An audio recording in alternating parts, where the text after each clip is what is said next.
The time is now 6 p.m. Our regular City Council meeting for March 5th, 2024 is now in session.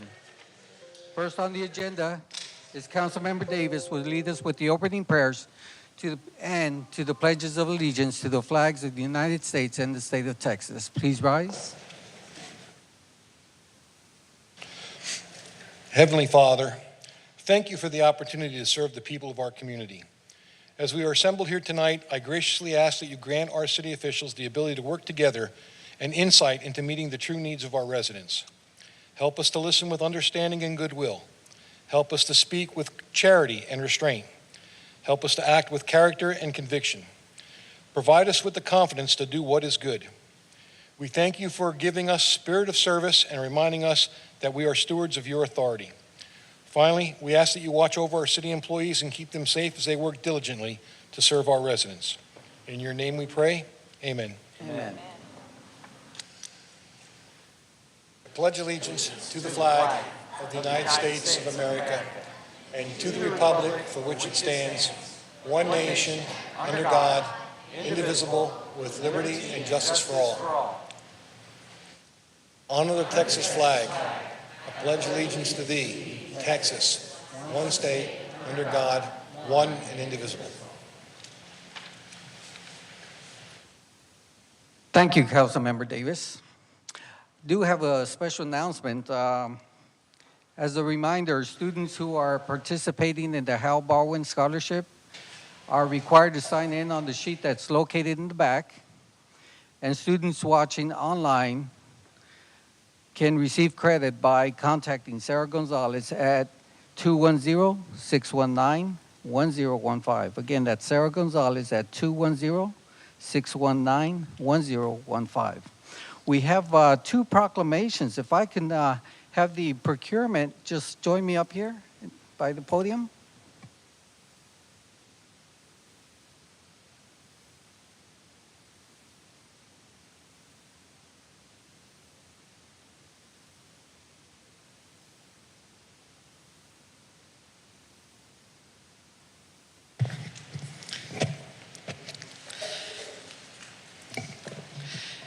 This is the City of Schertz Proclamation, National Procurement Month, March 2024.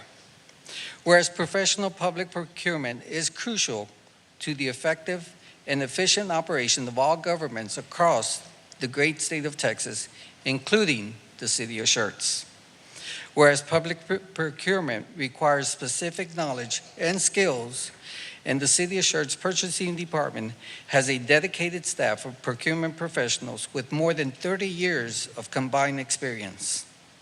Whereas these procurement professionals dedicate themselves to providing the best value for every taxpayer dollar by providing high-caliber strategic, logistical, and operational support for the city and dedicating themselves to expanding their knowledge, skills, and abilities for the public good.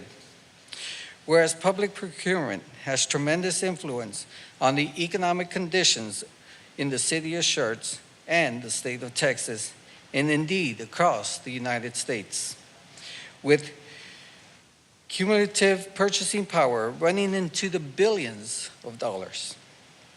Whereas the National Institute of Governmental Purchasing has designated the month of March as Procurement Month to further expand the awareness of these professional individuals and their official capacity to the general public, business, and corporate leaders. Now, therefore, I, Ralph Gutierrez, Mayor for the City of Schertz, do hereby recognize March 2024 as Procurement Month and encourage all residents of the City of Schertz to recognize and honor the dedicated and hard work of the City of Schertz Purchasing Department that they provide on a daily basis. Thank you. Mike's yours, please. Thank you, Mayor.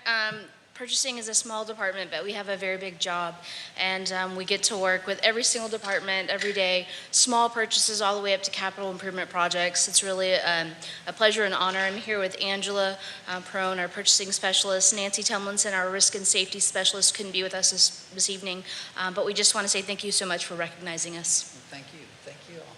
Let's have a take a photo.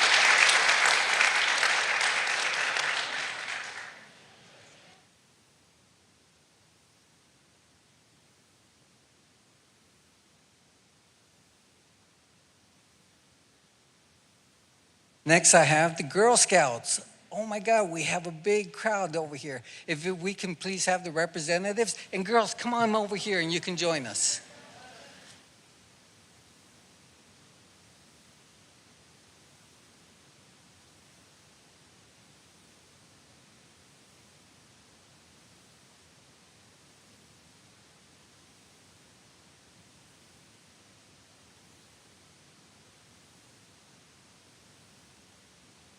The City of Schertz Proclamation, Girl Scouts of South Texas, the Centennial, March 11th, 2024.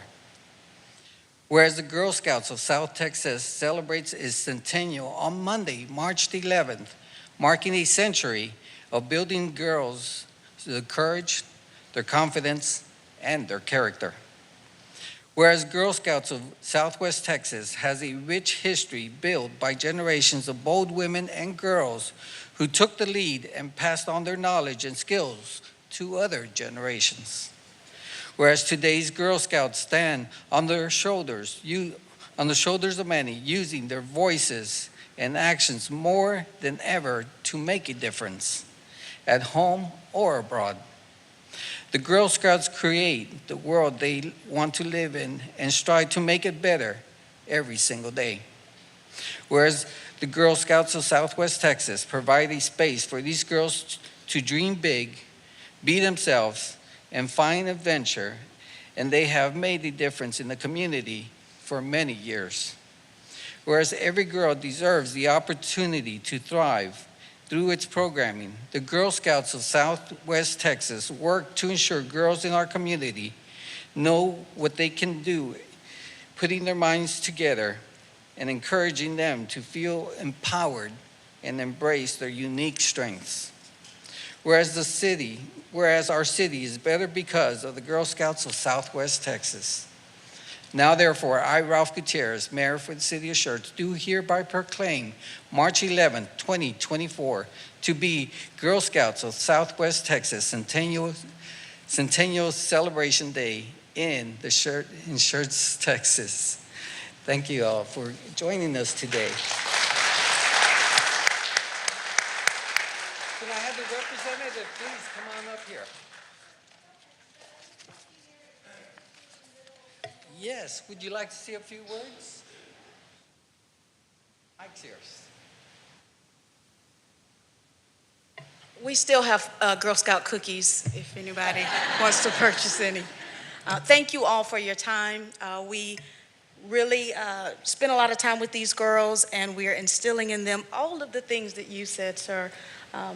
Building girls of confidence, courage, and character. You all look amazing, and thank you so much.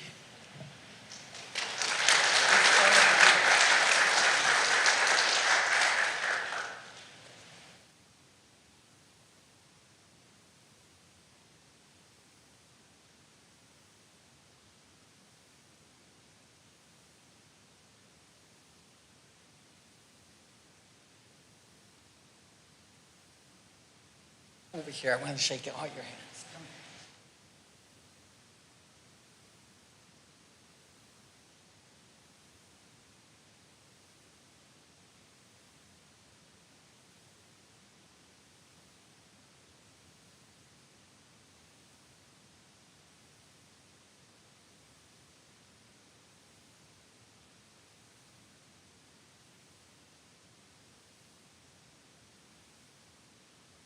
Ladies and gentlemen, our leaders our future leaders, and you all have made an impact in our city. Thank you all for what you do, and thanks to parents. With your backing, it makes it possible. And like they said, building better character, and that's what it's all about. Thank you all for joining us today.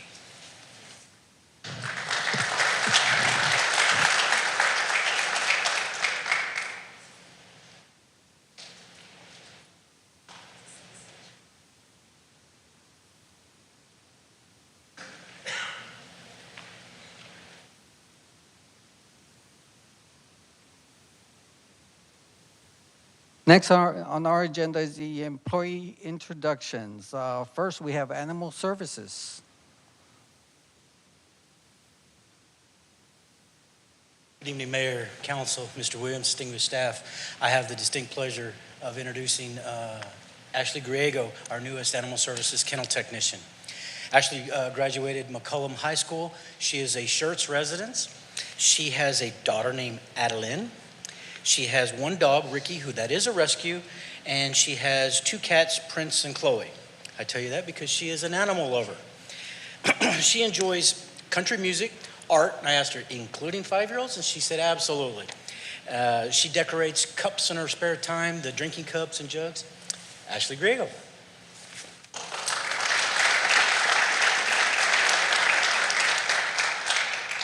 Thank you for this opportunity, and I'm glad to be given a chance to work with this community.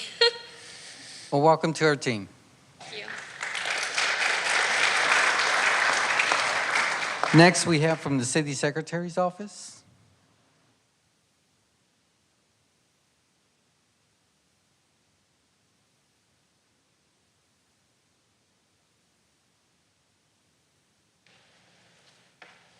Left or right, whichever you prefer. Okay. Good evening, Mayor, City Council, and staff. Tonight, I'd like to introduce Mr. Michael McMurray. He is our new Records Management Coordinator. And just a few notes. Michael was born and raised in San Antonio. He was a military brat. He went to school at UT Austin, graduated, and then went to work in North Carolina and Michigan. He returned back to San Antonio in 1999 and worked with a company called Sierra Microwave Technologies for 22 years. He then retired in 2021. Mike's yours, Mike. Just as a footnote there, I'm back in the workforce, which was strongly recommended by my wife.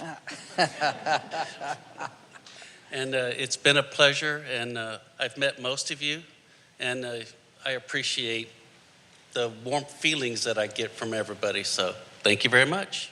Well, welcome to our team, Mike. Next, we have EMS.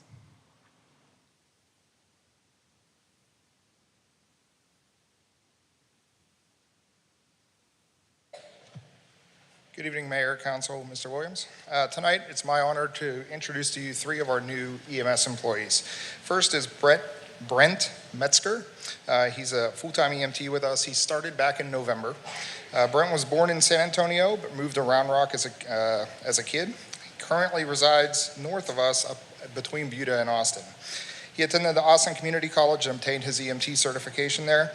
He is currently attending paramedic school to achieve that feat as well. Brent has been in EMS for about 4 years. Came to us from a town, you guys might have heard of it, Cibolo. He was with Cibolo Fire before he came over here to Schertz. He originally felt the fire department was the path that he wanted to take, but then found passion in medicine and treating patients. Brent has a wonderful partner, Brooke, who also works in emergency medicine as an emergency room nurse and shares Brent's passion for the field. So please join me in welcoming Brent to the city.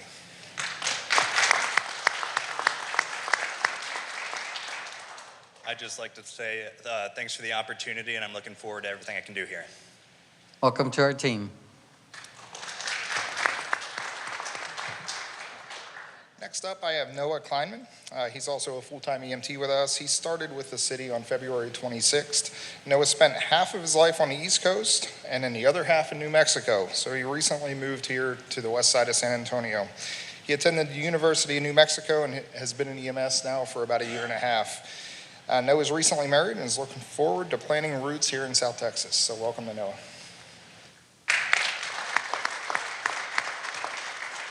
I appreciate the opportunity, and I look forward to serving this community. Welcome to our team. Awesome. And last but not least for tonight, Brooke Youngblood, also a full-time EMT that started on February 26th.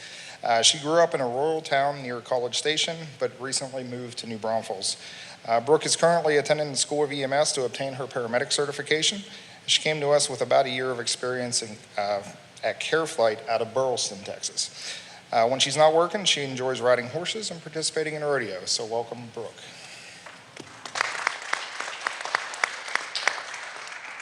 Thank you for this opportunity to continue my career in EMS. I look forward to serving.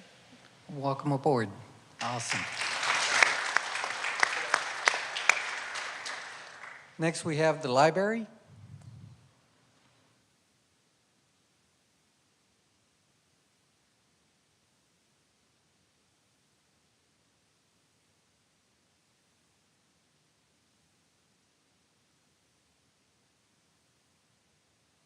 He's on the other side over here. I was like, where were you?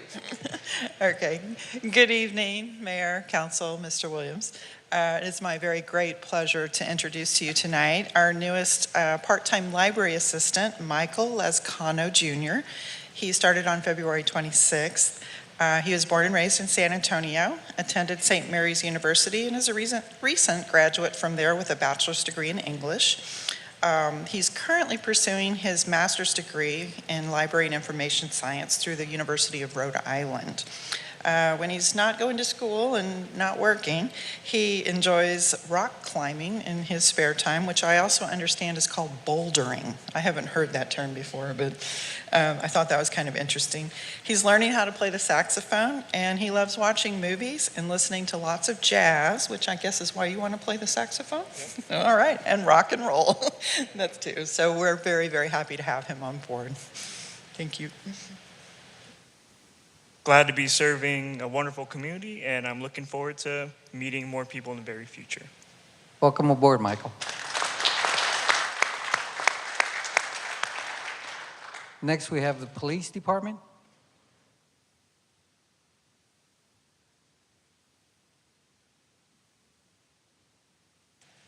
Good evening, Mayor, Council, Mr. Williams. I have the honor to introduce two new employees. We first have Frank Rojas, who is our newest police cadet. So he brings a wealth of knowledge from New Mexico. So for 2.5 years, he served as a deputy in New Mexico. And right now he's studying to challenge the Texas state exam so he can become a Texas police officer. And let's see. So he also attended New Mexico State University, and he is currently a new resident with his 2 dogs in San Antonio. So we welcome Frank Rojas. Hi. Thank you for the opportunity. I'm happy to be serving, and I plan to do good things here. Well, welcome.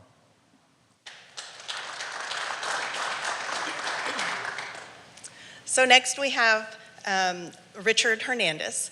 Richard comes to us from after graduating in December from the Midland Police Department Police Academy, as he graduated valedictorian of the class. He was originally born in San Antonio, and he served 8 years in our Army as active duty, and he was promoted to sergeant in 2019. He is currently still in the Army Reserve. And he is, when he's not active with his 4 kids, he can be found restoring old cars and listening to country music. Richard? I just wanted to say that I'm grateful for the opportunity here, and I'm looking forward to a long and prosperous career as a police officer here.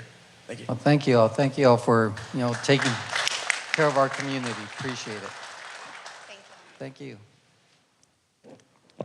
And next is Public Works.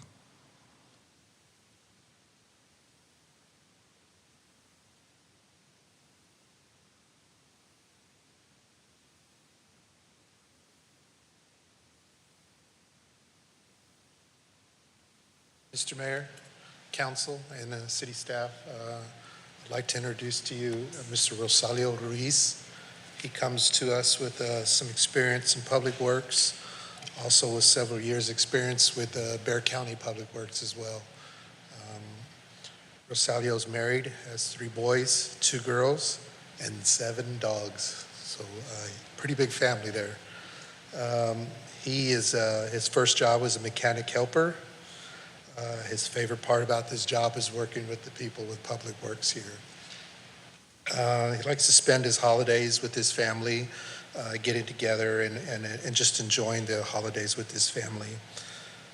His favorite hobbies, he works in the garage. I don't know what he does, but he works in the garage. Favorite team, basketball. He loves the Spurs.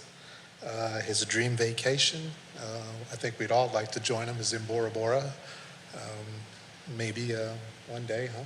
I don't know. His favorite class in school was math, and he loves to relax and go to the beach. And we welcome him into the street department and look forward to working with him.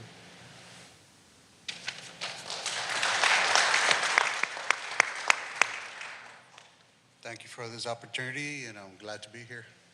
Welcome to our team. Appreciate it.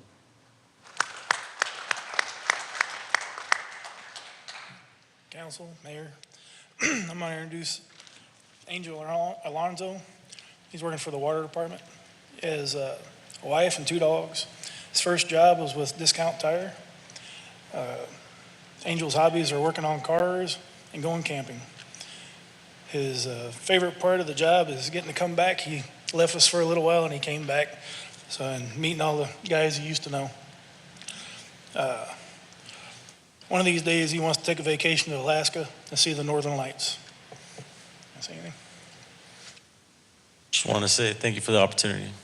Welcome to our team.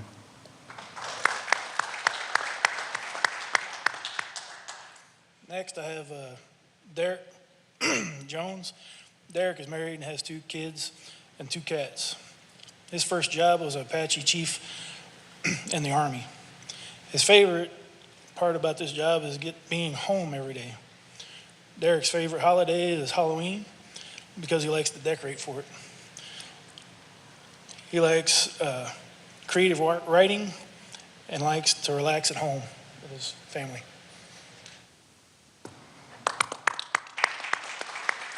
Thank you, everyone, for the welcome and allowing me to work here. Welcome aboard. Awesome.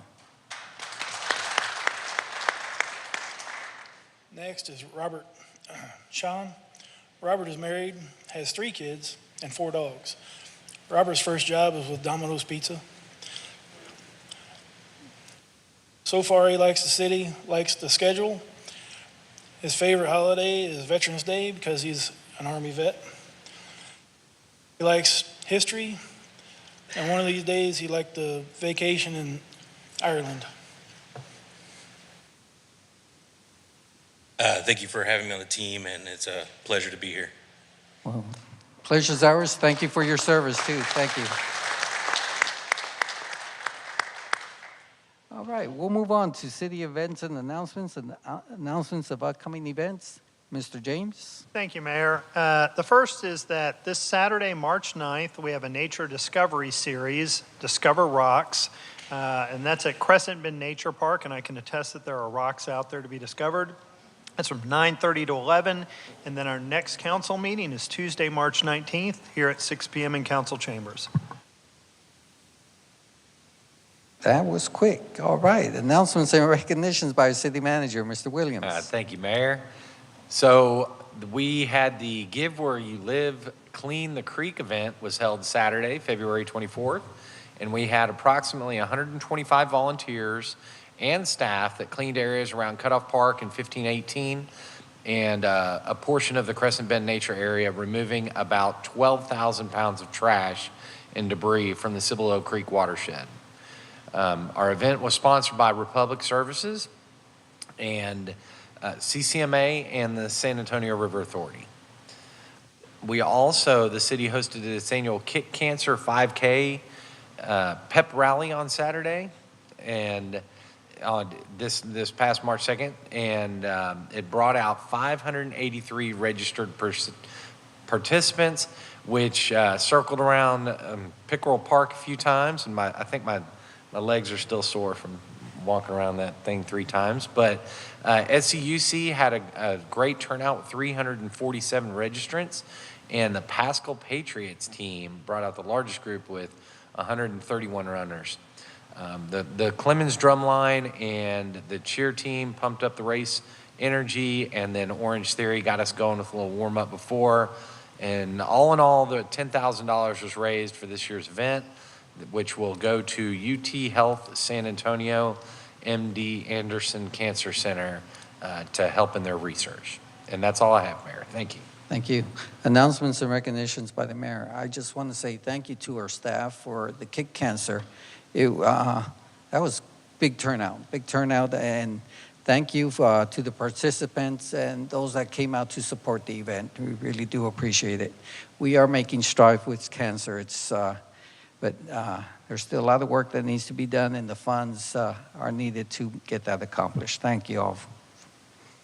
All right, we'll move on. Next is the hearing the residents. This time is set aside for any person who wishes to address the council. Each person is limited to 3 minutes, and we ask before addressing the council, for the record, please state your name and address. Now, we do have a public hearing.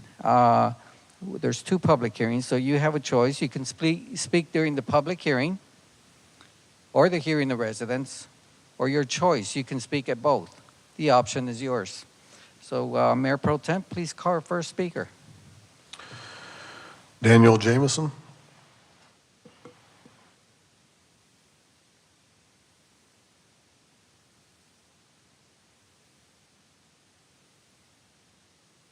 Good evening, Mayor, City Manager, staff. The update on my dad, the viewing is tomorrow evening at Colonial Funeral Home, starting at 5 till 8, with the services on Thursday, starting at 11, interment at around 1 o'clock. We got to be at Fort Sam for the interment out there. And if anybody wants to come, you're welcome to come to either one or both. So, had a chance to be with Dad this afternoon. Tough pill for me to swallow still. So keep me in your prayers for sure this week. Thank you.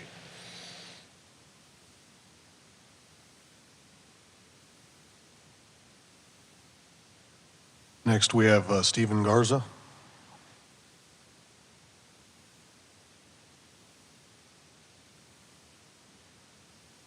Good evening. My name is Stephen Garza, 1996 Schertz Parkway. I'm a local State Farm agent.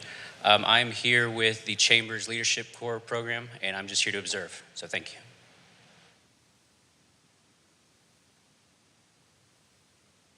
Last, we have Maggie Titterington.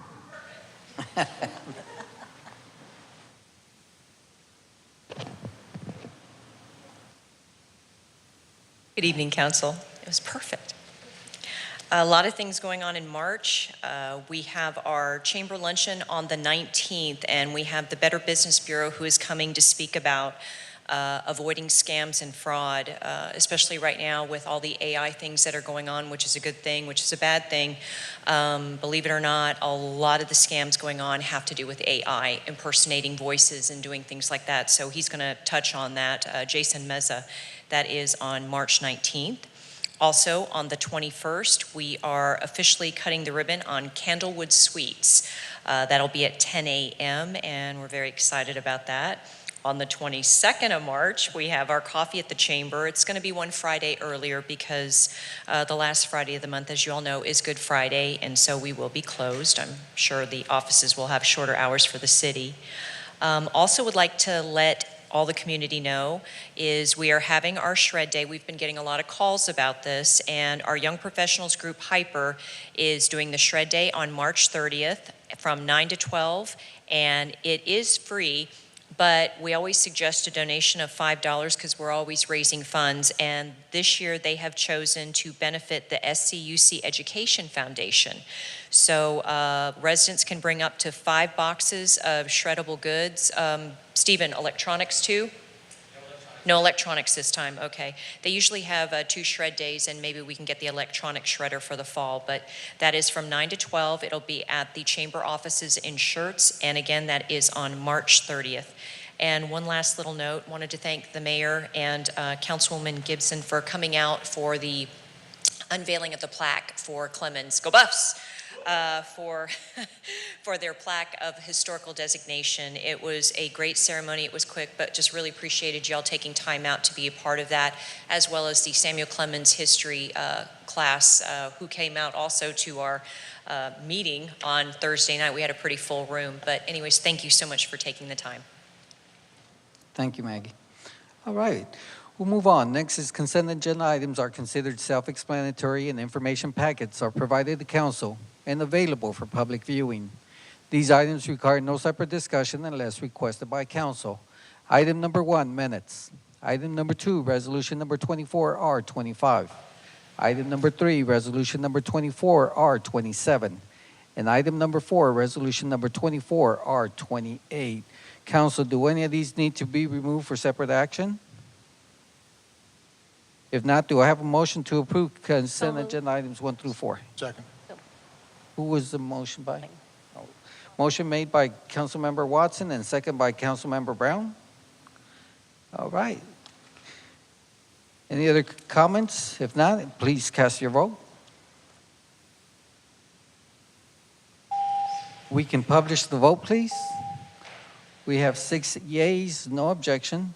Motion passes.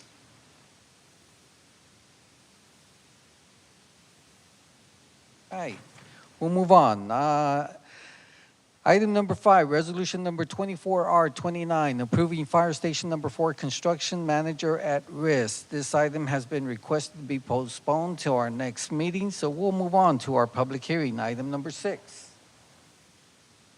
Item number 6, ordinance number 24S04, conduct a public hearing and consider amendments to Part 3 of the Schertz Code of Ordinances, Unified Development Code, UDC, to Article 16, definitions. Mr. Haas, floor is yours. Thank you, Mayor. Evening, Council. Mr. Williams. Just give me 1 second here. Ordinance 24S04, UDC amendments to Article 16, Samuel Haas, Senior Planner. So the Unified Development Code is a lengthy document that regulates our land development in the city. And at the back of this document is Article 16, and it is a 25-page article that has a bunch of definitions and terms and things that we use throughout the UDC, but also throughout other documents in the city. So staff strives to make the UDC consistent with itself and other documents in the city. And what we are constantly, as we're updating the UDC and how it's been updated throughout the years, that there's these little tiny inconsistencies here and there. And so basically this UDC amendment is looking to correct some of those and just, it's pretty straightforward. And really the crux of this relates to Article 5. And in Article 5, we have this thing called the permitted use table. And this is just a little excerpt from it. And this is showing basically, somebody calls up and they say, hey, I have this property. I want to do this with this property. Can I do it? And we go and we see what zoning district they're in, and we see whether or not, say, I want to open a bed and breakfast in neighborhood services. Well, you can do that with a specific use permit in the neighborhood services. Pretty straightforward.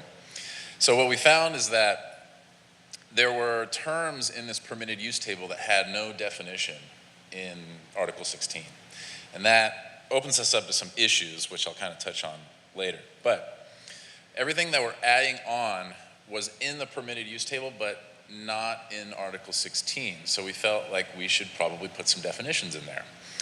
And so you'll see here, all of these are additions to Article 16. And these are not, how do I say it, Webster's dictionary definitions. We actually put a lot of thought into this, and we even consult our legal team and to just make sure that we get it right and we make it specific to Schertz and what we're looking for.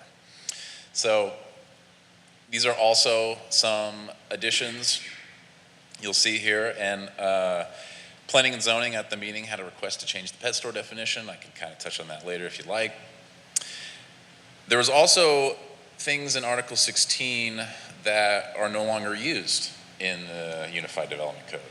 Things that were probably taken out at some point and somebody just forgot that they were in the back there. So we looked through that and we removed these 7 items here as well. And then we also had a revision. So we didn't remove it, we didn't add it, but we kind of changed the way it was a little bit, and it was alley. And so initially alley pertained to garden homes, and we just kind of made it simpler and kind of made it more broad, and so it could pertain to anything here. Pretty straightforward. So When we're evaluating the amendments to the UDC, we look at section 2147D, which is the criteria for approval. And I'll just read these off. So number one, the proposed amendments promotes the health, safety, general welfare of the city and safe, orderly, efficient, and healthful development. So staff feels that it's more efficient when the UDC is more consistent with itself and also other documents in the city. And not properly defining uses in the permitted use table actually opens up the door for interpretation, and we don't want that in the city. We want us to steer the ship, not developers. Number two, the amendment to the text is consistent with other policies and the UDC, and the main purpose of this is to create that consistency. The proposed amendment is consistent with other goals and objectives in the UDC and the city, and staff looked at the strategic plan's operational values section, which kind of is a guiding policy document in the city. And staff wants to be proactive in initiating changes like this. We want to continuously be improving and evolving and anticipating and forecasting the needs before the customer identifies them. So that is what the main purpose of this UDC amendment is. And number four, other criteria which City Council of Planning and Zoning deems relevant, and that is what we are here to do today. So these amendments would provide consistency between Article 5 and Article 16, as well as other documents in the city. They would also help clarify the UDC and make it a little bit easier to use.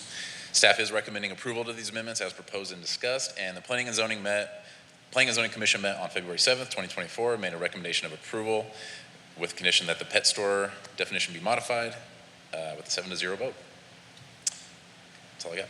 All right, thank you, Mr. Haas. All right, this item is on the agenda as an open public hearing. Is there anyone in attendance who would like to address the council in reference to this subject? Going once, going twice. Public hearing is closed. Council, floor is open for discussion.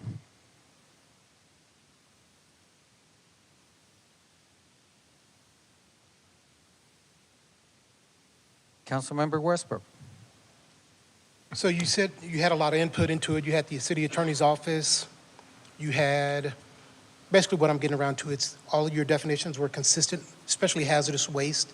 Hazardous materials are consistent with the International Code Council? Yes, it was. Okay, thank you. Any other comments? Do I have a motion to approve ordinance number 24S04? So moved. Second. A motion made by Councilmember Davis and second by Councilmember Watson. Any other comments? If not, you can please cast your vote. We can publish the vote, please. We have 6 yeas, no objections. Motion passes. All right, we'll move on to our next public hearing. Item number 7, ordinance number 24S05. Conduct a public hearing and consider a request to rezone approximately 26.11 acres of land from single-family residential agriculture district R-A to general business GB, a portion of 11209 East FM 1518, located 600 feet northwest of the intersection of Lisa Meadows and FM 1518, City of Schertz, Bexar County, Texas, also known as Bexar County Property Identification Number 308363. Mr. Haas, floor is yours. Thank you. Thank you, Mayor. Ordinance 24S05, zone change from single-family RA to general business GB. Samuel Haas, Senior Planner. So just to get our bearings here, the property in question is outlined in green here. To the north is FM 1518. We have Randolph Air Force Base over here to the east or the south. And to the west is additionally a single-family residential property, and then to the east as well. Here is the public hearing notification map. On January 22nd, 2024, 5 public hearing notices were mailed out, and we have received 0 responses. 1 sign was posted on the property, and February 14th, 2024, a public hearing notice was published in the San Antonio Express. From the applicant's letter of intent, the proposed zone change is for a multi-sport complex, what we define as commercial amusement indoor. And in order to do that, you need to have a general business district to permit that by right. So that is the why the applicant is requesting a zone change.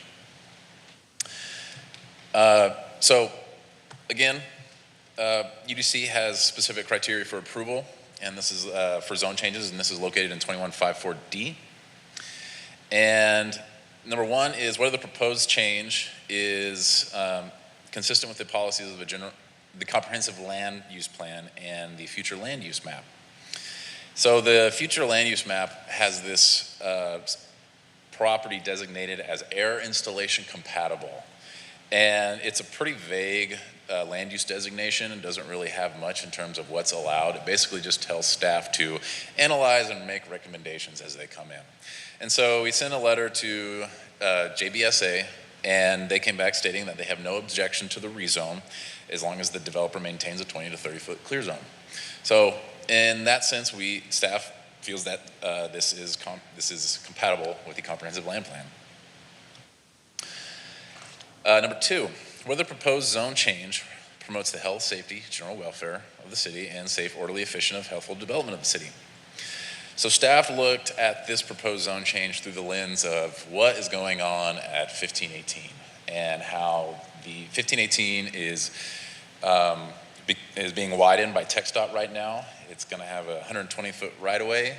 It's going to be a principal arterial in the city. We're looking at this to have significant commercial activity in the future. So staff felt that the zone change from single-family residential agriculture to general business was a more orderly and efficient development for the city. So number two, we felt that it met that requirement. Whether the use is permitted in the proposed zone change is appropriate and compatible with the immediate area to be reclassified. And so while the adjacent properties are zoned single-family residential agriculture, if you look at the wider area, you'll see general business along 1518 here. You'll also see general business down here at the intersection of Schaefer and 1518, along with some neighborhood services. Staff feels that this is kind of the direction that 1518 is headed in, so it is appropriate that, and is compatible with the surrounding uses to change this property to general business. Number four, whether the proposed change is in accord with any existing or proposed plans, providing public schools, streets, water supply, sanitary sewers, and other public services and utilities in the area. To the best of staff knowledge, the zone change will have minimal impact on public services, including schools, fire, police, sanitation services, and the widening of 1518 should accommodate any additional traffic that is generated from this project. Whether there has been environmental or economical changes which warrant the requested change. Again, we looked at it through the lens of what's going on with FM 1518, and we felt that it will have a significant economic impact for commercial uses in the area, so it does warrant a zone change, and that this proposed zone change met this requirement. Whether there was an error in the original zoning, staff found no error in the original zoning, and whether whether all the applicants' back taxes are owed to the city has been paid in full. And this does not impact consideration for the first reading of City Council. Then number 8, basically the discretion of Planning and Zoning City Council deemed relevant and important, what we're here at this public hearing to do.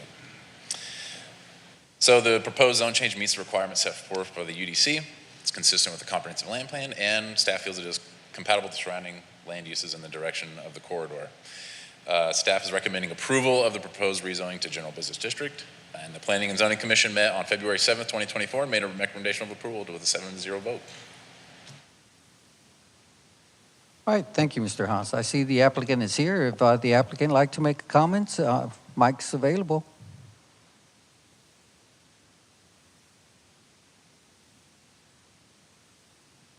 Mayor, City Manager, council members.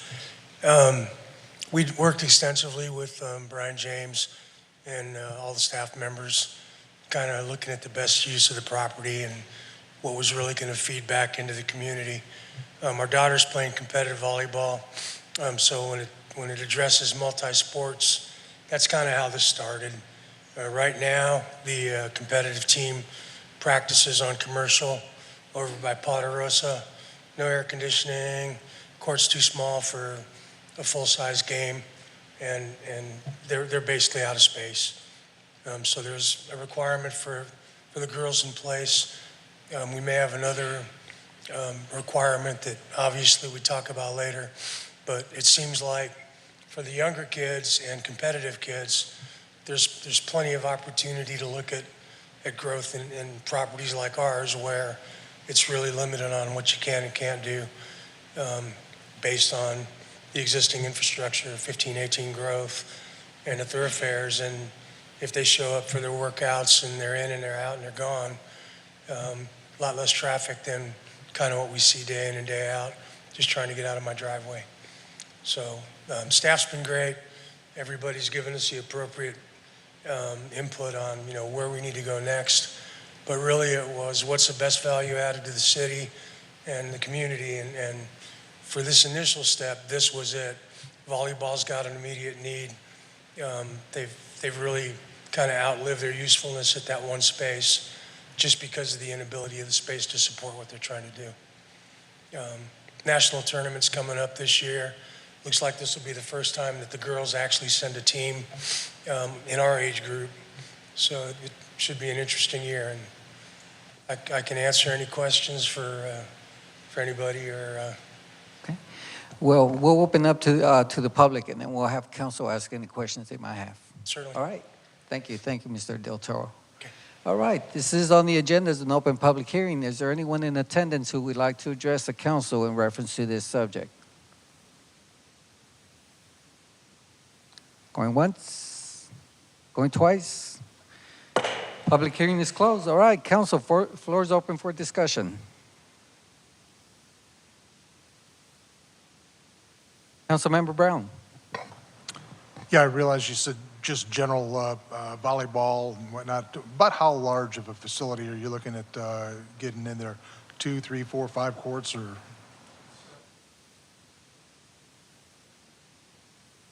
I'm just kind of trying to, in my mind, get size and parking and whatnot.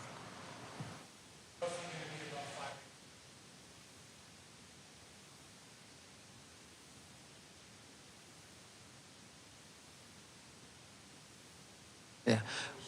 Excuse me, Mr. Del Toro, could you please come up to the mic and so that way it can be picked up on the video? Okay. No worries. So it sits roughly 300, 400 feet from 1518 itself. And then our closest neighbor besides the base is further back, about another 600 feet.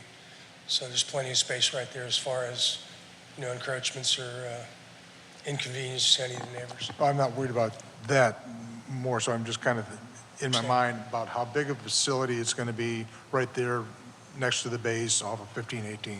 If the plat goes through, we're looking at 4 different lots in the plat, if you will. And because that one that's off of 1604 there in Universal City, it gets a lot of use. Agreed. And hundreds of cars are parked out there on weekends. And inadequate parking. Yeah. Right. And that's why I'm just kind of in my mind, trying to make sure we have it. We're very familiar. Okay. The template that we started with, and Stash is here helping out. For those of you that don't know, our families talked about the creek and floods. That was us. That used to be my front yard. And then when we finally moved to Schertz, Stash's dad, Stan, and my dad had their business right where 816 on Main Street. So we're kind of familiar with a lot of what's going on here. But as far as the volleyball area over on 1604, we've seen it, we've lived it, and we're trying to avoid their mistakes. Councilmember Macaluso. I know you mentioned the having the facility kind of seemed like it's more dedicated to the organization that you're kind of currently with. Is that accurate? Is it going to be something that's going to be open to community teams to rent out? Or are you planning on having tournaments on the weekend? Is there going to be something more than just the organization having practice there? And definitely. as far as the four-court complex, if you will. And the template that we use is in Seguin. So they basically built a two-story complex, 120 by 180, and it's got kind of an overlook to where spectators could watch the activities. So that's kind of what we went with. But obviously, there's more room for other activities. We just really haven't drilled down on that just yet. This was kind of the immediate need. And then second step, we'd probably be starting with the staff and Brian to figure out, okay, what about doing this now, and kind of going from there. So there's definitely more utility for the property. It's just, this one seemed relatively quick and easy just because of what the girls are going through right now. And I'd like to just remind everybody that, what we're deciding here is a little more broad than like the specific project. Basically the decision we're trying to make is general business zoning district okay, and all the uses that come along with it in this area. So just want to remind everybody of that. Okay, any other, Councilmember Brown? Yeah, then I'll make a motion to approve ordinance 24S05. Second. Have a motion made by Councilmember Brown, second by Councilmember Watson. Council, any other comments? If not, cast your vote, please. We can publish the vote. We have 6 yeas, no objection, motion passes. Thank you, thank you. Mr. Del Toro, good luck on that venue. Four courts, 4 volleyball courts. That will make an impact here in our city also. Appreciate it so much. My wife said it would never happen, but one of the coaches here knew the guy at Seguin who built it from the ground up. And he said, this is what I did, this is what I do different. And he didn't give me the plans, but he basically gave me the breakout. Wow. And it's, like you said, the real question is, has anybody done it where it didn't work out quite the way we'd like it, or where it could be better? And that's kind of where we're going. Wow. Well, thank you. Thank you so much for taking the risk in our city, investing in our city, and we look forward to that facility. Thanks. Thanks again.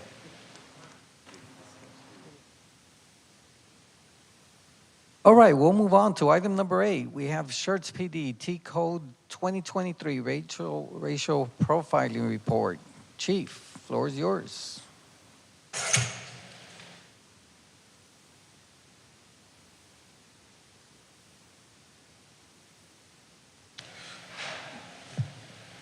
Good evening, Mayor, Council, Mr. Williams, and City staff. I'm Jim Lyer, your Chief of Police. This evening, we will be discussing the 2023 Racial Profiling Report, which is required statutorily to be filed with TCOL. We have filed that report, and I'd like to report back on some of our findings from that report. Do a little overview. I'm going to talk about a little bit about defining racial profiling, a national dialogue, how we got here, state of Texas legislation, policy and training, and then the data collection and the reporting, and give you a little more in-depth review of actually some of the numbers that we'll be talking about. Racial profiling and criminal profiling. I think we need to have a very firm understanding of the two. One is completely illegal and one is legal. Racial profiling is illegal. That is where you're using somebody's race, gender, nationality to make a traffic stop.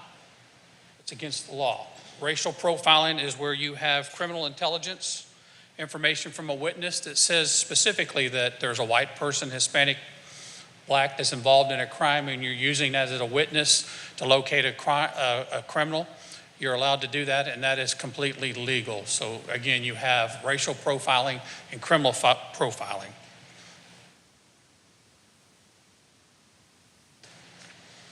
Understanding racial profiling, I think the catalyst that began in this is back in the 1990s. We elevated the issue of racial profiling. That DOJ Civil Rights Division began to investigate allegations of racial profiling in police departments. This was based off of an excessive force issue back in the 1990s with LAPD, starting with Rodney King. As a result of this misconduct, the DOJ did begin their investigation of the police departments, which led to several departments coming into a decree. And I think where you see departments becoming managed with a decree from the government is the fact that they've lost their trust, transparency, and their accountability with the community and the public that they serve. I do not believe that Schertz is any form or fashion of any of those categories. DOJ COPS office also developed a resource guide for police departments on assessing racial profiling data and offered comprehensive strategies to reduce racial profiling. These strategies included diverse recruitment and selection. I began in June of 2022, and since that date, we have hired 29 new employees at the department. 17 of those have been male, 12 have been females. 2 of those have been blacks, 12 have been white, and 15 have been Hispanic. We continue to work through our education and diversity to promote and hire, and we still have multiple vacancies that we are looking to fill. And as you saw with our introductions earlier, I think we're getting quality candidates to build upon the great men and women we already have at the department. You know, we talk about training and education for the police department and community, minority community engagement initiatives. And this can be also from our youth programs or our summer camps that we talk about, community-based policing, working with our faith-based organizations, accountability and supervision, talk a little bit more about that later on, collecting and analyzing traffic stop data. So when we talk about traffic stop data for racial profiling, I think it's important also that I make sure everybody understands what's a racial profiling traffic stop. A racial profiling traffic stop that we collect data on is one that is initiated by an officer. So let me, if I will, explain that just a little bit further in detail. So if an officer is dispatched to a suspicious person call where there's a red car, white convertible, driving through the neighborhood slowly, going up, looking through windows of cars and trying the door handles, and an officer gets there and finds a vehicle meeting that description and stops it, that is a dispatched call. Although we collect the data for our own internal purposes, that is not required by law to keep that. It's not reportable under the racial profiling report. However, while en route to that same call, they observe a white VW run a traffic light, red light. They make a traffic stop. That is a self-initiated traffic stop. They'll take themselves off the original call, mark out on that traffic stop, and then when they clear that traffic stop, they have to do all the stop data requirements, and that is a self-initiated traffic stop. So there's a difference between dispatched and self-initiated is calls that we collect and report on for racial profiling traffic stops. We're using technology to reduce racial profiling and increase officer safety. One of the biggest tools that we have for that is our body-worn cameras and our digital video recorders. And thankfully for the City Council approving, we are moving forward with the Axon program with the body-worn cameras, and those should be coming online in the next 3 months. I think that is not only for officer safety, but it also helps us with our accountability, and we're able to use a lot of that to show what our officers are doing or not doing. Texas state legislation, just again going over a little bit of the history. In 2001, Senate Bill 1074 required Texas police departments to collect, analyze, and report motor vehicle related contact data. Again, that's self-initiated, not dispatched. In 2009, House Bill 3389 modified the law, amending definitions within the law. In 2017, we had House Bill 3501 that changed racial designation, and Senate Bill 1849, the Sandra Bland law, expanded data collection requirements. I think it's also important that we understand it's a department policy, and by law, officers are not allowed to ask a driver for their race. They're making their decision based off their education and the best they can. So an example of that would be if I stop, this is where you may get into some trouble and some discretion. This is part of the reason we use our body-worn cameras to review that to ensure we're collecting data. If I stop a white female with red hair and her last name is Hernandez, she very well may have married an Hispanic male, and that's her last name now. So they may put white female. You don't have to declare your race that you want on your driver's license, and the driver's license has limited racial information. They don't have all of what we collect for the 5 categories that we collect in racial profiling. Another example where it gets you in trouble, if I stop a Hispanic male, last name Rodriguez. He speaks Spanish and very little English, and I clear that as a white male, we have a problem. We're skewing our data.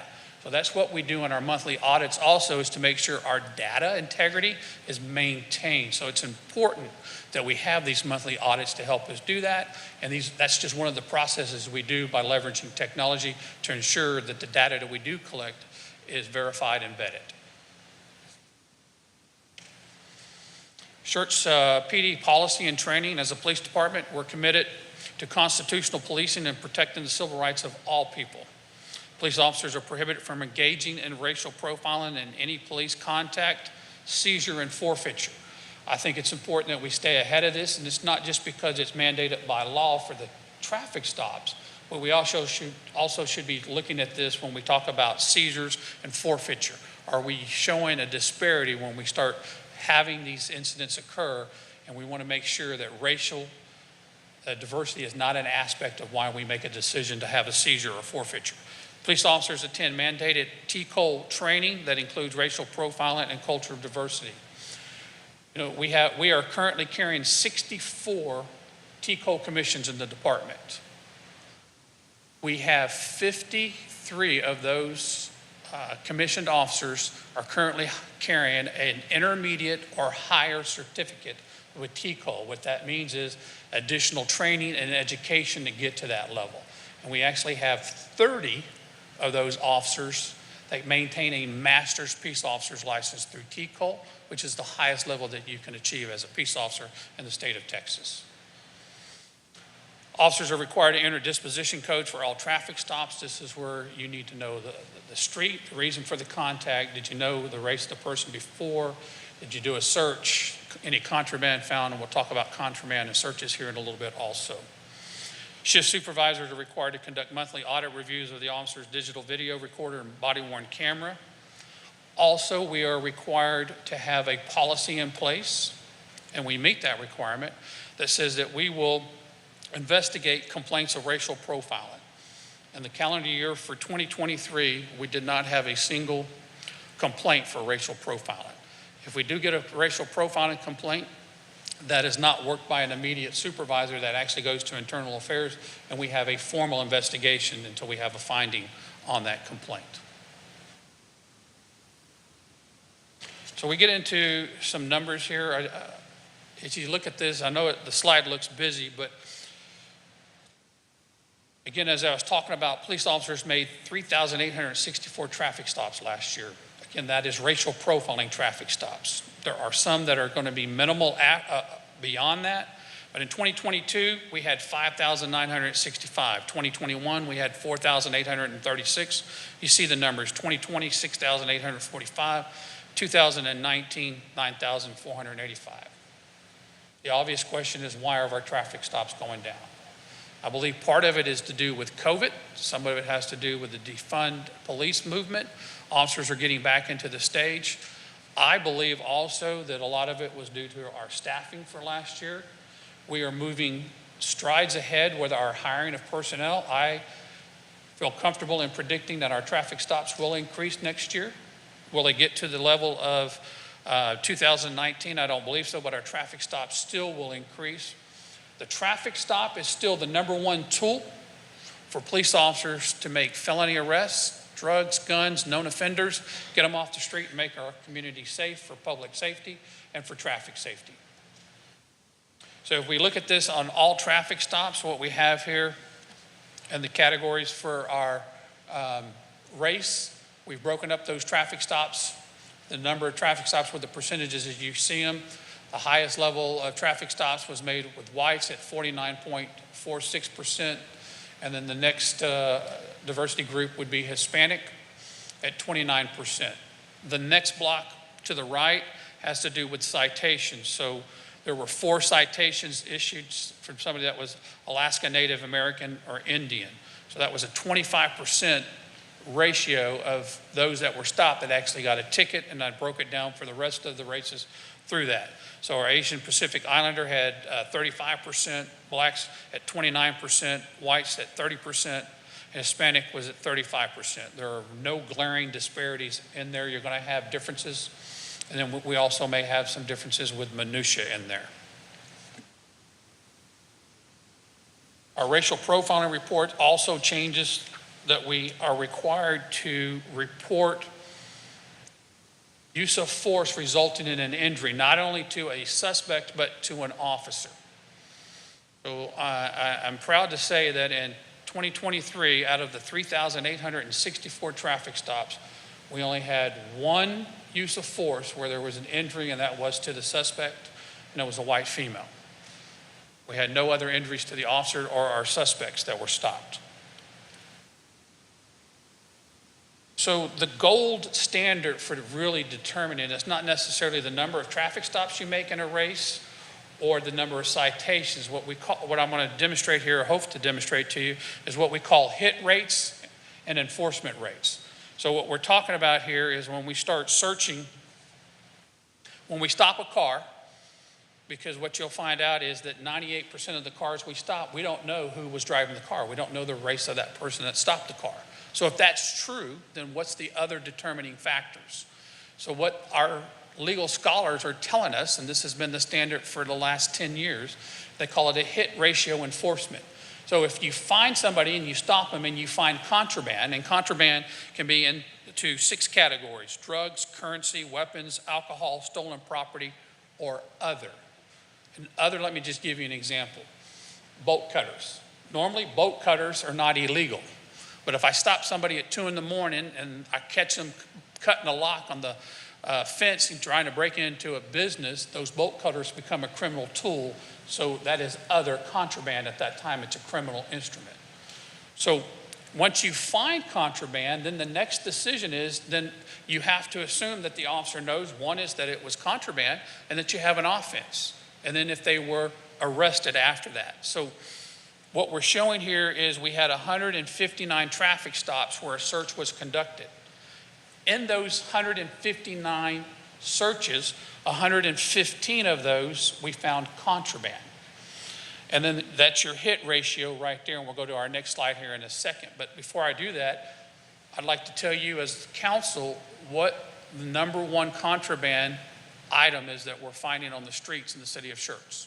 That's drugs. So when I take drugs and guns, we come up with 83% of our contraband found on the street comprises of drugs and guns. And the biggest part of that is 80% of that is drugs. Our next biggest category will be alcohol at 17%. So if you see the percentage for the hit rates here, we go to the next slide. This is where we start talking about, now we have contraband, we know it's against the law, and the decision now is, do we make the arrest? There are other things that may influence this. Does the DA, because we found marijuana, the DA has asked us not to file those charges. We still seize it because it's a usable personal amount, and we can maybe file that at large if we want to, but they don't want to take those charges because of overcrowding in the jails. So we'll work with the DA on that, but we still seize that. So what we talk about, and I'll use the first one, is a minutia, and that's going to skew the numbers to a point. There was one Alaska Native American Indian that we found, that we conducted a search on, and we actually found contraband. That person was arrested. So we had a 100% hit ratio. Again, the minutia is going to take that off. Where it's not going to take it off, we go down to, we look at black. There were 23 contraband searches, and of that, only 4 were arrested, 17%. So that's your hit ratio. Whites, there were 60 contraband items found, 8 were arrested, that's 13%. Hispanic, there were 30, and only 6 were arrested, and that's 20%. So the hit ratios are fairly close also, so we don't see a disparity. Is that the all panacea for saying that you're taking care of racial profiling? No, it's not. Again, that's why we still need to make sure we have supervisors out on the street, we're auditing our DVRs and our body-worn cameras, and we're building a culture that it's not accepted, and we put policies in place, and we investigate those complaints where we have those allegations of racial discrimination, and we take action, quick action against those who do that. So So role of traffic enforcement, I spoke earlier about the importance of crime reduction, traffic safety. You know, for effective traffic enforcement, we talk about equity in policing and social justice, relational policing in neighborhoods. We talked about community-based policing in our youth programs, summer camp, building relationships with diversity with our faith-based organizations throughout the community. And then we need real-time actionable intelligence. So we talk about accidents. If our number one accident location is X and it's a quality of life and safety issue, how do we address that? We have citizens that are complaining people are speeding. We need a system that can take those complaints in and we get it back out to the officers so they know where they need to go, return on our investment. We have limited resources, and that's where we need to deploy them at the time so that we can respond to those concerns from our citizens, or it's something that we have identified ourselves. So that is the 2023 racial profiling report from the Schertz Police Department. Do we have any comments or questions? Well, thank you, Chief. That's, those numbers were very interesting. All right, Council, floor is open for discussion.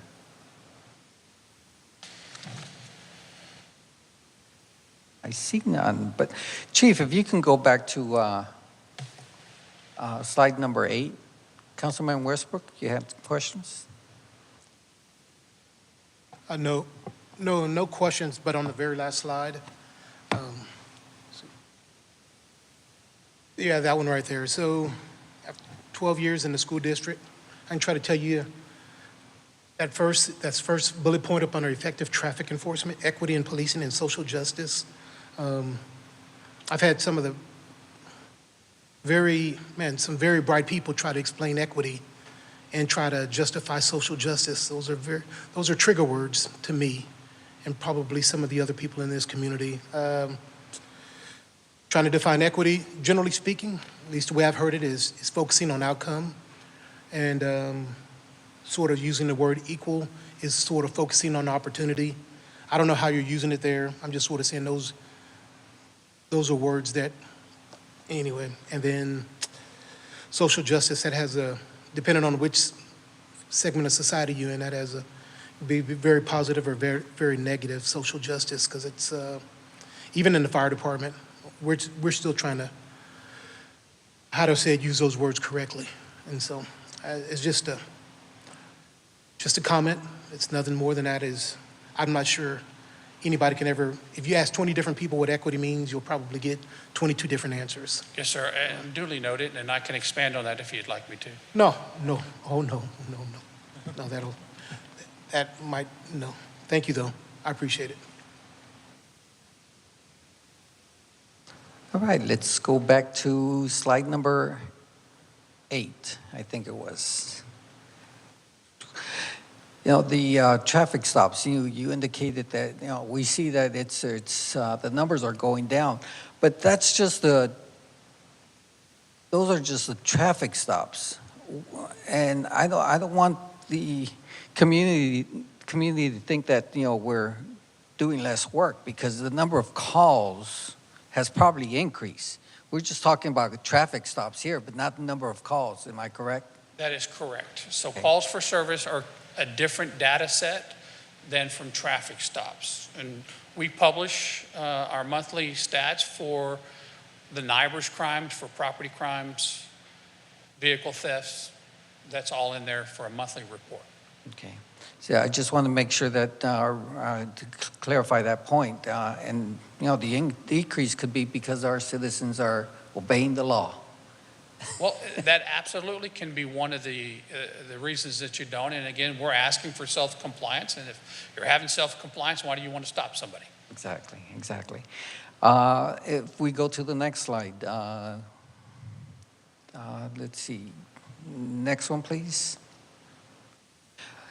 On this one here, you know, the traffic stops that you had with searches, we have 159, but if we go to the next slide, we have 19 that actually were, are we talking about these were actually 19 that were arrests? Yes, sir. Is that what it means? Okay.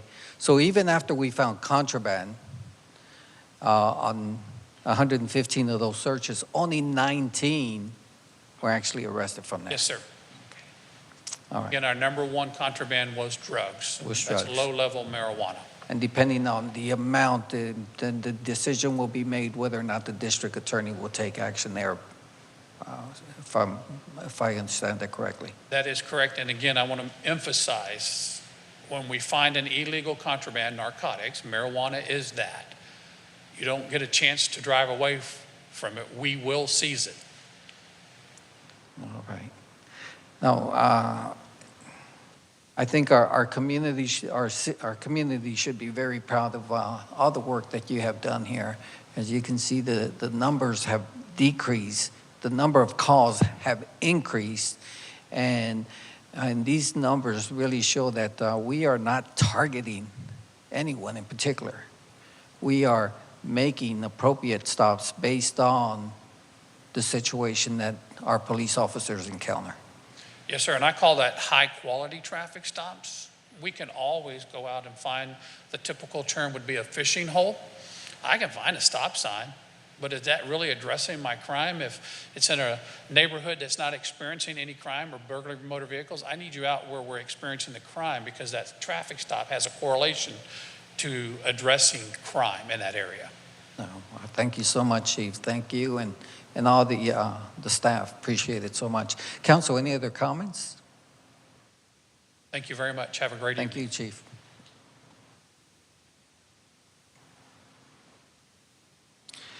All right, we'll move on. Item number 9, our city council will meet in closed session under section 551.074 of the Texas Governmental Code, personal matters, to conduct annual evaluation of our city manager, Mr. Williams. The time is now 7:17. We will reconvene after our discussion, and we'll reconvene afterwards. Thanks.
The time is now 8:25. We reconvene after our we reconvene into a regular session after our discussion regarding our closed session. It started at 7:25, ended at 8:21. We'll go straight to item number 10, to take action based on our closed session in reference to item number 9, our city manager's evaluation. There's no action needed. So we'll move on to requests and announcements. Council, any possible updates or information requested from staff? Council, any possible items you'd like to place on the future agenda? Okay, announcements by council members. Mayor Pro Tem Macaluso? No, sir, I don't have anything. Okay. Councilmember Davis? Nothing tonight, sir. Councilmember Watson? Nothing tonight. Councilmember Gibson? I attended the Samuel Clemens unveiling of historical plaque. Also attended the TML Traps of Unwavery. That's all. Councilmember Westbrook? I attended the Kick Cancer 5K. Also, I attended the elected official state of the district for Schertz Universal City Independent School District. And had an opportunity to to attend late, though, the historical committee. Thank you. Councilmember Brown? Nothing tonight, sir. Okay. The time is 8:27. We stand adjourned.